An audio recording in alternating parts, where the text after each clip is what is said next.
Satu hal yang kemudian kusadari setelah sekian lama mengamati.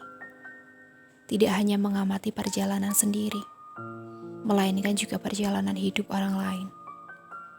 Pada setiap urusan hidupnya yang terlihat mudah, ternyata tidak semata-mata karena memang orang tersebut adalah orang yang pandai, cakap, terampil, dan memiliki banyak keahlian. Seringkali saya meminta nasihat kepada mereka. Tentunya selain mendapatkan nasihat umum seperti kita harus belajar, berinvestasi, menambah jejaring dan keahlian, ada nasihat-nasihat tambahan yang saya simpulkan hampir sama. Berbuat baik. Kepada siapa? Kepada orang tua. Katanya, kita bisa jadi pandai dalam bersedekah bersama teman-teman kita. Rutin setiap Senin dan Jumat. Selalu ada untuk menolong teman-teman kita. Selalu meluangkan waktu untuk orang lain. Selalu mencurahkan energi dan pikiran kita ke dalam organisasi, komunitas, dan lain-lain.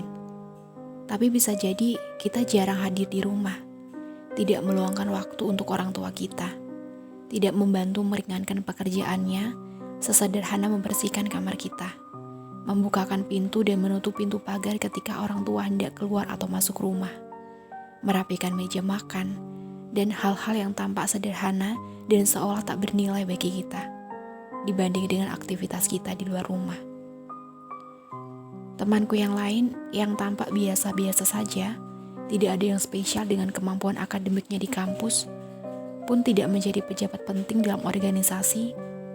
Ketika dia mendaftar magister di luar negeri, dengan mudahnya mendapatkan beasiswa, bahkan beasiswa penuh.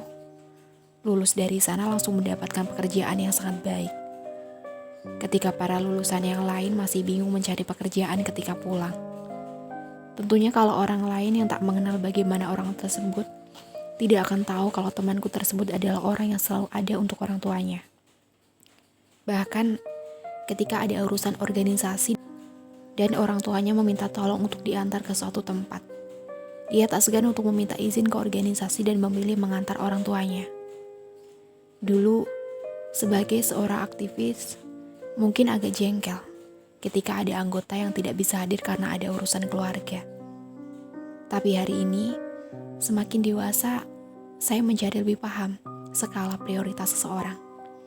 Itu belum termasuk dengan segala kesiapsediaannya yang lain untuk orang tuanya. Yang saya tahu dari orang tuanya langsung, anaknya adalah anak yang bisa diandalkan, ujarnya. Temanku yang lain pun demikian. Tak jauh beda ketika memberikan nasihatnya kepadaku. Sekalipun orang tua kita mungkin tak begitu memahami dunia kita saat ini, tetaplah berbuat baik selama itu bukan kekerasan dalam rumah tangga dan sebagainya. Perbedaan pendapat dengan orang tua, sikap dingin, perbedaan pandangan, itu semua adalah hal yang niscaya terjadi antara orang tua dan kita sebagai anak. Kita perlu untuk mencari celah di mana kita bisa berbuat baik. Akan lebih menyesakan kalau kita sudah tahu bahwa orang tua kita sebenarnya mudah untuk kita dekati, bisa diajak bicara. Tapi justru kemudahan itu membuat kita merasa tidak perlu merawatnya dengan baik. Dan kemudian kita merasa banyak sekali hambatan dalam hidup kita. Ketika mau sekolah, bekerja, memasuki kehidupan berumah tangga, bahkan mungkin saat berumah tangga. Bisa jadi penyebabnya serikat itu, dan kita tidak berusaha mengatasi penyebabnya. Tapi sibuk mencari cara dari luar yang jauh, yang mahal, yang berputar-putar jalannya. Lihat raut wajah kedua orang tua kita, jika keduanya masih ada, atau mungkin salah satunya.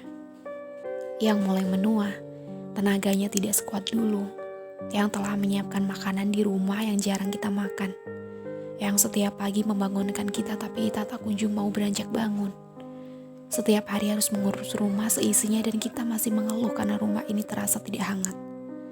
Berharap orang lain yang menghangatkan rumah ini, tapi kita sendiri tidak mau.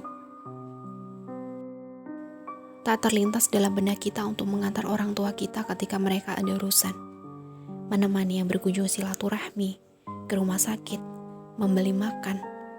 Tidak harus urusan yang sangat penting. Memang mungkin agak sulit bagi kita membatalkan sedikit urusan kita, mengurangi aktivitas kita yang terlihat begitu memukau banyak orang. Tapi kesibukan itu justru menyediakan kesempatan-kesempatan kita untuk mendapatkan kemudahan dalam hidup. Melalui doa-doa orang tua kita yang begitu dekat kepada anaknya yang dilahirkannya dan selalu ada memudahkan orang tuanya. Kehilangan orang tua itu sama saja dengan kehilangan doa-doa yang paling mustajab. Jangan sampai kita kehilangan doa-doa itu bukan karena orang tua telah meninggal dunia.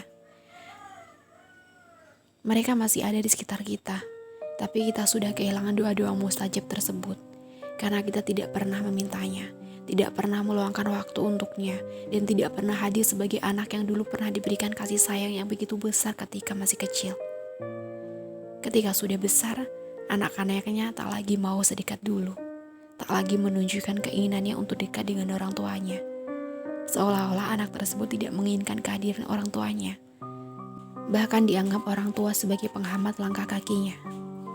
Padahal kemudahannya kita cari begitu dekat, tapi kita mencarinya begitu jauh.